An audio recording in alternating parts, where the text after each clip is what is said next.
Oh, mga riders to. Ito lang, minor injury lang. Kaya dito talaga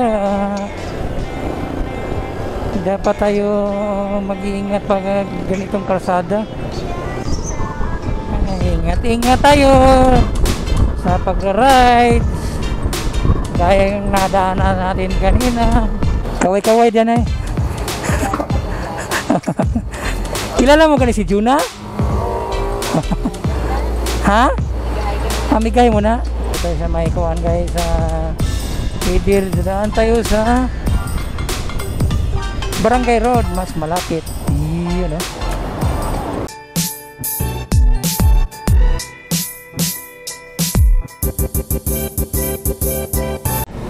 Iyon. May aksidente guys oh. Agang aga guys, aksidente. Mga riders siguro to ah. Oh, mga riders to.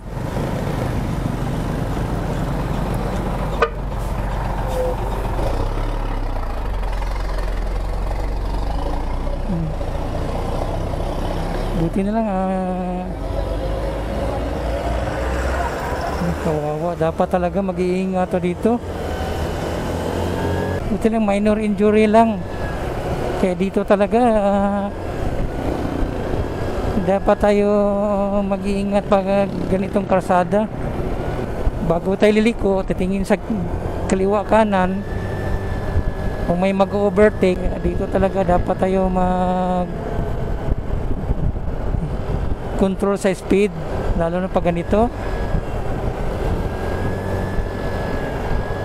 Pag marami kang mga kasabayan na motorista, yung takbo mo lang yung tamang-tama lang. Pag alanganin, huwag pilitin. Alam mo nang pag mga circumferential road, agang-aga.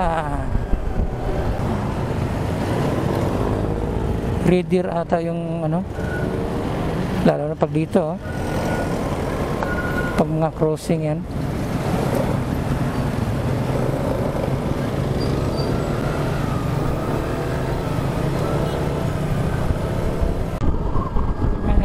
Ingat tayo sa pag-ride. Gaya yung nadaanan natin kanina. Kaya dito, kahit malapad pa yung kalsada, wala kang kasabayan, chill lang yung speed. So nandito tayo sa may bagong kalsada, sa may Kabug Road.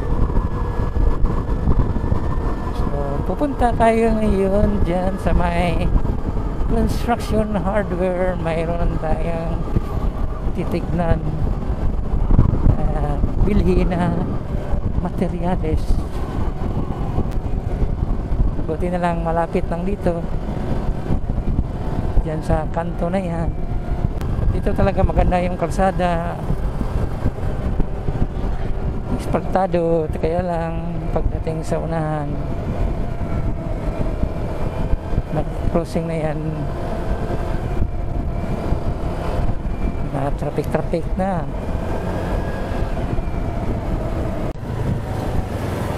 Iyan o, dito na tayo sa crossing. Lalo na pag ganitong oras traffic is real. So kung bukas na ba ngayon yung RJG Construction, ayan dito tayo.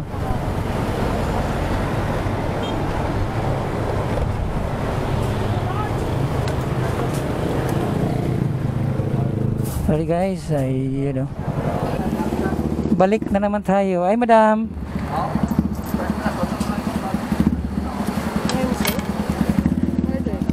order ko ba? Balik na naman ko si madam. Shout out madam, pa-deliver ko. Hi madam, good morning. Pa-deliver ko liwat ba? Ari lang ma-order ko. Tawaga lang. Dari. Kaway-kaway dyan Kilala mo ka ni si Juna? Ha? Amigay mo na? Nagbalik naman to siya? Wifi? Dito sa balik doon? Basin, dason. So guys, balik tayo dito guys kasi dito tayo umorder dati. Ngayon, balik na naman tayo. Ma'am, thank you madam ha. Sige. Papa si Ricky, no? So, i-deliver lang yan nila doon guys sa din. Bro, thank you.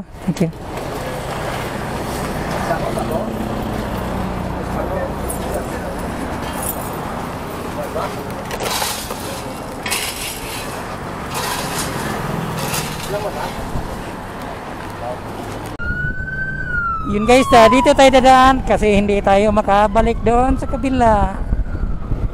Kailangan pa nating tumawid kung babalikan natin doon. Dito tayo sa Maikuan guys, sa Idir. Dadaan tayo sa Barangay Road, mas malapit. Yun, no? Dito tayo sa Barangay Road. Pwede naman doon sa kabila, doon sa may Sigasco, pero mas malapit dito yung shortcutan papuntang Dika Homes. Kaya lang doon sa unahan may ano doon, kunting rough road. So guys, hanggang dito na lang yung ating vlog. So lagi po nating tandaan, magdoble ingat dahil hindi lang tayo ang gumagamit sa kalsada. Be defensive drivers. Hanggang sa muli guys, see you in my next vlog. Click Moto PS. Vroom vroom.